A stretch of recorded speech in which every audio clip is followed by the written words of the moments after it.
convidado para a esfera lusófona é o historiador Rui Lourido, coordenador cultural da União das Cidades Capitais de Língua Portuguesa, UCLA, que nesse período próximo de biênio 21-22 assume também o cargo de diretor da Comissão Temática para a Promoção e Difusão da Língua Portuguesa dos Observadores Consultivos da CPLP.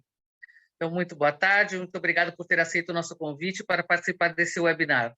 Dr. Rui Lourido ocupa agora 2 cargos com nomes bem grandes, mas na prática, como é que pretende promover e difundir ainda mais a língua portuguesa?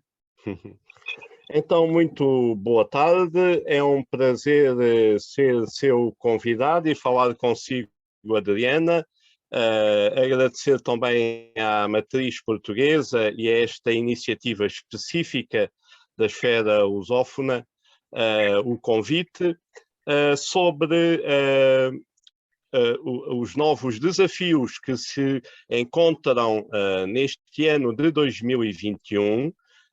O UCLA foi eleita como coordenadora para o biênio 2021-2022 de uma comissão que tem um nome muito extenso, como já referiu, Comissão Temática dos Observadores Consultivos da CPLP.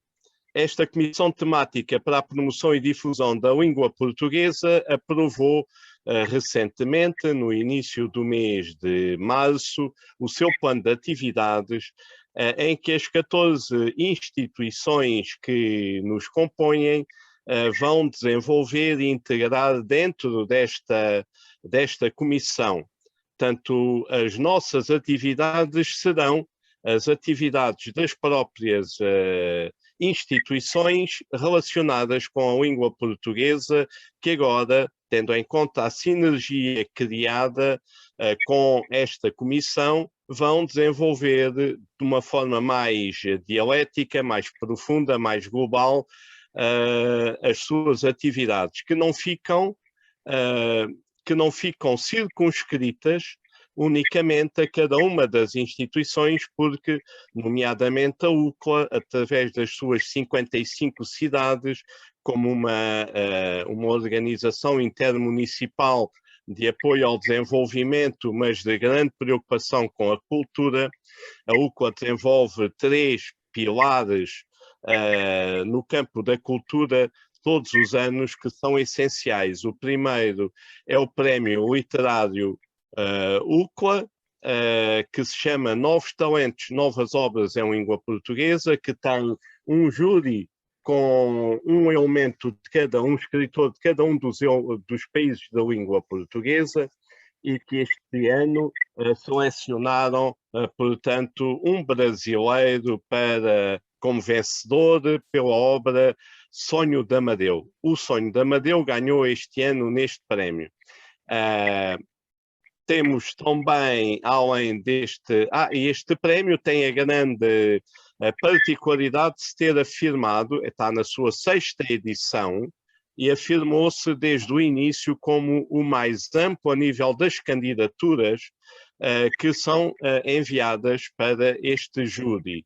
Recebemos este ano 699 candidaturas, portanto 700 livros para ler, que uma pré-seleção feita por António Carlos Cortês, poeta e crítico literário, essa pré-seleção que por uma comissão dirigida pelo António Carlos Cortês selecionou 5 e nós resolvemos dar então o primeiro prémio a Leonardo, um homem, um geólogo de 38 anos do Rio de Janeiro, e 3 menções honrosas.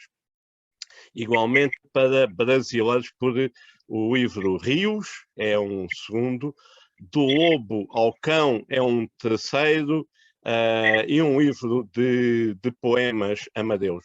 De forma que este prémio literário tem uma repercussão, tendo em conta que foram 21 países em que os autores residentes em esses 21 países enviaram essas obras escritas em língua portuguesa. 33% foram mulheres, autoras, e foi bem sucedido este diálogo entre gerações, que é um dos objetivos do prémio, porque na realidade 56% são jovens que se candidataram a este prémio. A ele só podem concorrer quem nunca editou nenhum livro de literatura em seu nome. De forma que é um prémio para promoção da literatura. Mas esta comissão temática tem também a Associação de Universidades Lusófonas dentro do seu seio, que também oferece um prémio, tem um concurso, essencialmente para escolas, um concurso chamado Fernão Pinto, e que vai amanhã também dar o seu prémio deste ano de 2021.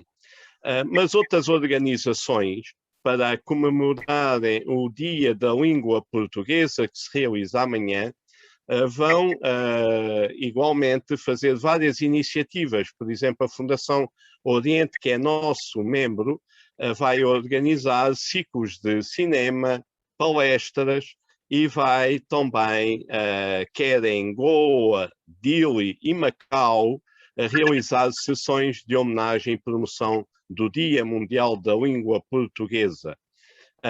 Mas muitas outras instituições nos compõem, como o Museu da Língua Portuguesa de São Paulo, da Estação da Luz, que vai também amanhã fazer um conjunto de iniciativas bastante amplo para assinalar o Dia Mundial da Língua Portuguesa. Portanto, esta Comissão Temática da Língua é também parceira agora do Museu da Língua Portuguesa de São Paulo, e é um elemento que muito nos orgulha. Temos ainda, dentro desta comissão, além de universidades, temos institutos de História, um Instituto Internacional de Macau, e temos, portanto, a FLAD, que é uma fundação para as relações luso-americanas, e que cada uma, dentro das suas possibilidades, desenvolvem ações neste âmbito. Eu, como referi há bocadinho, acabei de vir da imprensa municipal, onde fui levantar este livro, que é uma outra iniciativa que nós pretendemos divulgar e lançar no dia 6, integrado no Festival Literário de Lisboa, que se inicia no dia 5. O Festival Literário de Lisboa inicia-se no dia 5 e é um festival que vai ser aberto pelo Sr. Presidente da Câmara de Lisboa. Este livro vai ser então lançado no dia 6, no Centro Nacional de Cultura em Lisboa, e tem a chancela da Guerra e Paz e da UCLA. Portanto, é uma outra iniciativa. Ok. Pronto, eu imagino que amanhã, realmente, em todo o mundo, vão ter, em vários países, várias iniciativas, mas é um dia, pronto, dedicado à língua portuguesa. Agora, o problema também é pensar não só no Dia da Língua Portuguesa, mas em todo esse biênio de trabalhos que vocês vão ter que realizar para realmente alcançar esse objetivo, né? Agora, eu queria, na sua opinião, os apoios logísticos e financeiros dos governos, das cidades, das fundações, para a implementação das estratégias da difusão da língua portuguesa, são suficientes ou ainda deixam muito a desejar? Bom, eu tenho que reconhecer que deixam muito a desejar na realidade, porque, do ponto de vista da União Europeia, é muito reduzido o apoio à cultura, mas, em média, conseguem dar 2% do seu PIB para a cultura. E em Portugal não chega a 1%, fica bastante abaixo, e isso tem sido uma situação crítica para quem vive da cultura, quem intervém de forma autónoma, com projetos autónomos e não está ligado a nenhuma instituição. A grande evidência foi agora com a pandemia, estando fechados os espetáculos, estando fechadas as conferências presenciais, este setor sofreu uma grande depressão e desemprego e fome, pelo que a nossa Comissão de Promoção da Língua, a UCLA, apela aos governos que possam realmente se empenhar com formas mais aprofundadas e consistentes financeiramente para apoiarem os elementos que trabalham em cultura. É uma situação que, enfim, é reconhecida nacionalmente essa fraqueza, e nós sabemos que há dificuldades e compreendemos as dificuldades que o próprio governo enfrenta, mas sem uma estratégia global de apoio e financiamento significativo, não é possível, na realidade, desenvolvermos essa ação concertadamente, se não atingirmos, no mínimo, esses 2% do orçamento, não é? É uma coisa essencial para que as várias, que haja um apoio substantivo mensal a quem trabalha e promove a cultura, porque a cultura é o cimento da paz e da harmonia nas sociedades e da elevação da própria sociedade, no sentido em que a inovação, os setores da imprensa, os setores da comunicação social, também eles fazem parte da cultura, e esses setores têm sofrido bastante com esta situação, não é? Precisamos então de um mundo global, mas um mundo mais harmonioso. Não estou a ouvi-la. Não, exatamente, eu não sei porque agora se ativou o mudo para mim, mas pronto, já desativei. Então eu queria já entrar numa outra questão, que como o doutor vê o escasso apoio do setor privado no patrocínio das atividades promotoras da língua portuguesa, que ao contrário como outros países, tipo França, Inglaterra, ou mesmo Itália e Espanha, o empresariado português não vê a língua como um veículo de promoção dos seus serviços e dos seus produtos?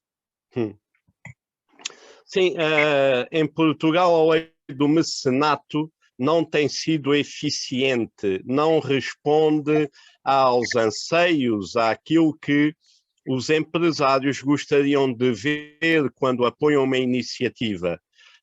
E por isso também nós consideramos que tem que haver um diálogo mais próximo entre a tutela do setor da cultura e o setor privado. Isto porque sem um mecenato eficiente não há, por parte dos empresários privados, a disponibilidade para investir onde não têm visibilidade. Pelo que é fundamental o apoio estatal e é essencial o apoio privado. Nós sabemos que desde o sistema bancário, o sistema todo, o sistema financeiro, o mercado, pode colaborar e deve colaborar muito mais nas iniciativas em todos os setores. Não se podem concentrar só as iniciativas, como temos visto, em alguns espetáculos de grande difusão, como o Rock Lisboa ou outros que dão uma grande difusão, mas é essencial os festivais de cinema, em que eu aproveito a agradecer a sua participação na dinamização do Festival Itinerante de Cinema, que é uma iniciativa que engloba os países da língua portuguesa e que é de todo estimável, mas há imensos festivais de cinema, há imensos grupos de teatro que não recolhem o apoio suficiente. Muitos deles tiveram que fechar mesmo as portas, e os que estão abertos, o teatro amador sofre de uma forma que não permite manter as equipas, dar continuidade.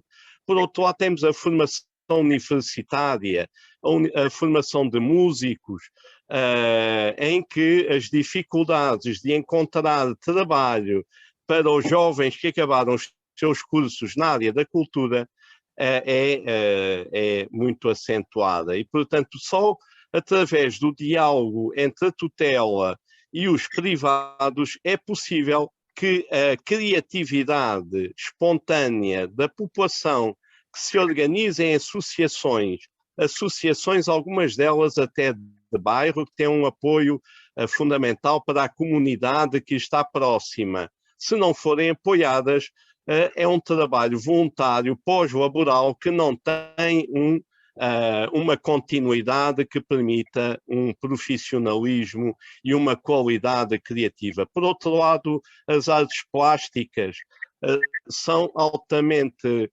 importantes para desenvolver a sensibilidade do povo português e trazer novas propostas, estarmos abertos a um outro diálogo com o mundo e as correntes artísticas. Para isso é preciso haver apoios para a organização de exposições, para convénios internacionais e para realmente o diálogo, fazerem residências artísticas. É um dos projetos também que a UCLA está empenhada a participar e colaborar, dar apoio a iniciativas privadas que pretendem trazer não só escritores, mas, dizia, artistas de arte contemporânea dos países lusófonos para Portugal e de Portugal para esses países lusófonos, criando esse diálogo. Isso só se consegue com o diálogo entre estes municípios, que são associados da UCLA, com a Câmara, onde está a Câmara Municipal de Lisboa, que tem tido um trabalho importante nessas residências universitárias, nessas residências artísticas, o Dr. Manuel Veiga, diretor do Cultural da Câmara Municipal de Lisboa, está, enfim, connosco, criando algumas residências universitárias que estamos planeando também para este biênio. Mas há todo um conjunto de iniciativas, como os encontros literários que o promove. Vamos organizar o nosso 10º encontro. Esse 10º encontro, os encontros literários, nós organizamos 4 no Brasil, na cidade de Natal, 1 na cidade de Luanda, e os outros temos organizado em Cabo Verde, na cidade da Praia. São iniciativas conjuntas entre a UCLA e as câmaras municipais dessas cidades. No Brasil. O próximo encontro será aonde? O próximo encontro será na Guiné-Bissau, em novembro, de 4 a 9 de novembro. Guiné-Bissau é uma iniciativa da Associação de Artistas e Escritores da Guiné-Bissau com a UCLA. Será o primeiro encontro da Guiné-Bissau e o 10º encontro da UCLA, que queremos que tenha longa vida. Mas regressaremos a Cabo Verde, à cidade da Praia, que tem agora uma nova presidência, a quem aproveito a saudar, e também uma nova vereadora da cultura, que é ela própria uma artista, a Chissana Magalhães, que já participou noutros encontros literários nossos. Estes encontros literários têm tido, já levámos 5 grandes prémios, 5 prémios Camões a estes encontros, portanto têm tido grandes nomes, como o Miacotos, Armando Almeida, a Agolusa, levámos agora esqueço-me do nome do grande brasileiro que escreveu Viva o Povo Brasileiro, o baiano, como é que se chama o baiano, que me esqueci, já faleceu há pouco tempo. Enfim, não interessa, é um nome referência para o povo do Brasil, para a literatura da lusofonia. Eu digo sempre que a língua portuguesa é falada em todos os 8 países da língua portuguesa e também em Portugal. Portanto, os grandes escritores, como os escritores brasileiros, os cabo-verdianos, os moçambicanos, os guineenses, os São Tomé e Príncipe, os Timor, os de Macau, eles próprios são tão proprietários da língua e têm direito a desenvolvê-la como a sua sociedade entende e não naturalmente é propriedade de Portugal. Aliás, Portugal fez promoveu um protocolo, um acordo ortográfico para que todos os países pudessem ter uma plataforma uniforme de projeção da língua e que a língua seja também poder cultural no mundo e que seja afirmada nas Nações Unidas e não unicamente a forma de falar ou do Brasil, ou a forma de falar de Portugal, ou a forma de falar de Moçambique. Haver uma plataforma única, esse acordo ortográfico, é um instrumento, é mais um instrumento para a afirmação da língua portuguesa. É um instrumento polêmico, mas é sempre um instrumento. É sempre um instrumento que nos vai permitir que o mandato nas Nações Unidas, pela primeira vez, consiga pôr o português como língua oficial. Acho perfeito, perfeito. Vamos lutar para isso. Doutor, já estamos quase chegando ao final, mas é uma coisa que eu gostaria muito de falar, já que o doutor Lorido, além de ser um professor convidado em várias universidades europeias e ter publicações dedicadas à Rota da Seda na China, as relações da China com Portugal, é também o presidente da direção do Observatório da China. Na sua opinião, além do crescimento dos negócios entre ambos os países, existe também um maior interesse pela nossa língua? É verdade. Ainda hoje de manhã fui entrevistado pelo jornal Hoje Macau, ou Macau Hoje, aliás, é assim o seu nome, a propósito da língua portuguesa. E tive a oportunidade de dizer que é um grande orgulho para um cidadão português, de Portugal neste caso, mas que é uma conquista de todos os povos que falam em língua portuguesa, é que na China só há uma segunda língua oficial. A primeira língua é o chinês, é o mandarim, mas a segunda língua oficial na China é o português.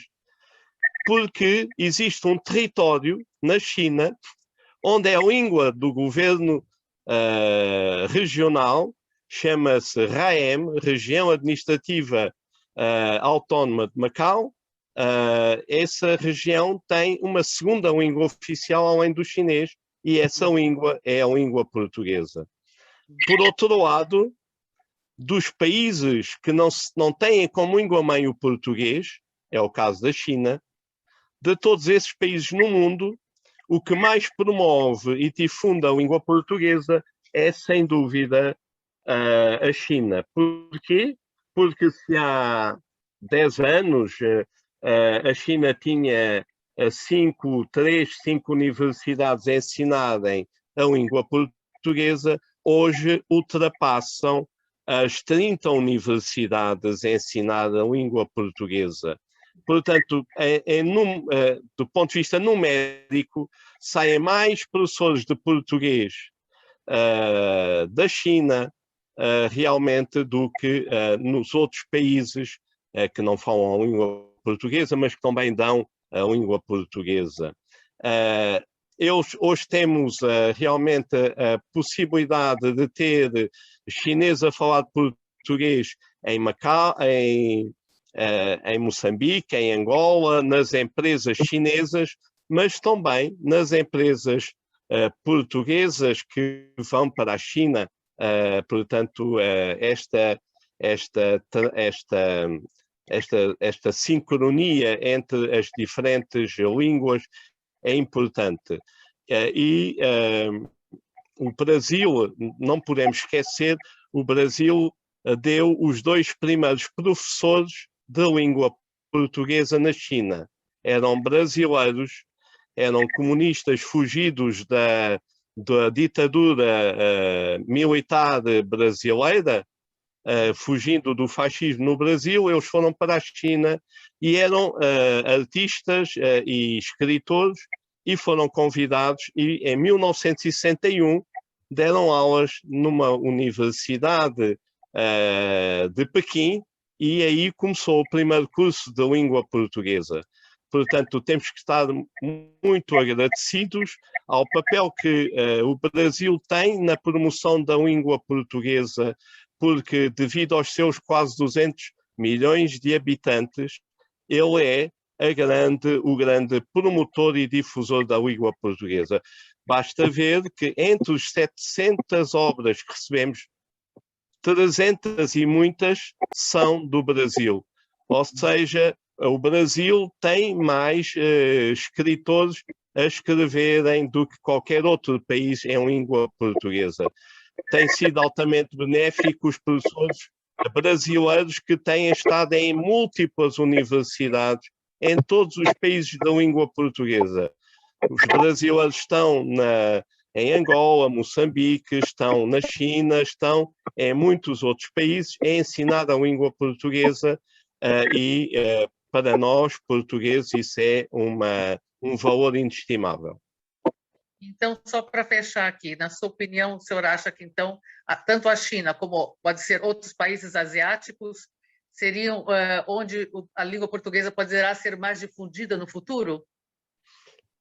Eu penso que a África vai ser o grande continente do futuro, tendo em conta que mais de 50%, muito mais de 60% da sua população tem até 20 anos de idade. E, portanto, essa imensidão, esse continente que também geograficamente é imenso, vai ter um salto demográfico que vai promover a África. E a China, juntamente com Portugal, por exemplo, e os países lusófonos, podem fazer a ponte para o desenvolvimento de sinergias para a língua portuguesa em África e temos que apostar nas novas tecnologias. O Observatório da China criou uma biblioteca digital, que chamamos Biblioteca Digital Macau-China, que é uma biblioteca onde estão todos os livros publicados entre o século XVI e o século XIX. São descrições portuguesas sobre Macau e a China. No entanto, como basta ter a palavra Macau ou China numa obra dessas do século XVI ou XIX, para o livro estar desde a capa até à contracapa, está inteiro, disponível online. Mas como basta ter uma palavra destas, Macau ou China, naturalmente as crónicas portuguesas sobre a África, sobre o Brasil, todos os viajantes faziam esta rota que é de Lisboa à África, da África à Índia, da Índia à China, da China ao Japão, e no regresso sempre por Brasil, e no Brasil muitas vezes ficavam a viver depois de terem enriquecido. E dá-se o caso de, por exemplo, em Salvador da Bahia temos vários monumentos com chinoiserie, ou seja, monumentos que alguns jesuítas que foram expulsos, como o Belleville, que tem junto a Salvador da Bahia, na Cachoeira, há a povoação Belém da Cachoeira. Belém da Cachoeira tem uma capela maravilhosa, com uma igreja com um teto todo ele pintado à moda chinesa, feita por um francês jesuíta. Ou então, a própria Cachoeira tem o convento da Ordem Terceira do Carmo, com 5 Cristos maravilhosos, Cristos que saem em procissão, onde as caras, o Cristo é uma cara chinesa, ou seja, é um artesão chinês que faz, como sabe fazer, os Cristos que encomendaram para aquela povoação. De forma que a sincronia entre o Oriente e o Ocidente é essencial. E esta plataforma que é apoiada pela UCLA, esta biblioteca digital é apoiada pela UCLA e é uma parceria com a Biblioteca Nacional de Portugal, tem mais de 200 mil páginas e é consultada e é financiada pela Fundação Macau, ou seja, são obras em língua portuguesa. Quando o documento em português desapareceu pelas intempéries ou por roubo, existe uma tradução em francês, ou em castelhano, ou em inglês. Essa tradução está lá, também digitalizada. Portanto, podem consultá-la no site do Observatório da China ou da Biblioteca Nacional de Portugal, e passa a ser também uma iniciativa promovida pela Comissão da Língua Portuguesa da CPLP. Esta Comissão Temática da Língua Portuguesa promove todas as iniciativas destas 14 instituições. Muito bem, muito interessante, e esperamos continuarmos globais através da língua portuguesa, estarmos todos em contato, intercâmbios culturais e pronto, de conhecimento e de amizade. Muito obrigada, doutor Rui Lorido, por essa participação, e esperamos nos encontrar em breve nas próximas. Muito boa tarde. Eu é que agradeço e dou-lhe os parabéns mais uma vez pela sua capacidade de resiliência, que ainda há pouco tempo fez um festival no Ceará e próximo do Rio de Janeiro, na cidade paralela ao Rio de Janeiro. Muito obrigado. Muito Exatamente, Niterói, obrigado. Então, adeus, obrigado. Tchau, tchau.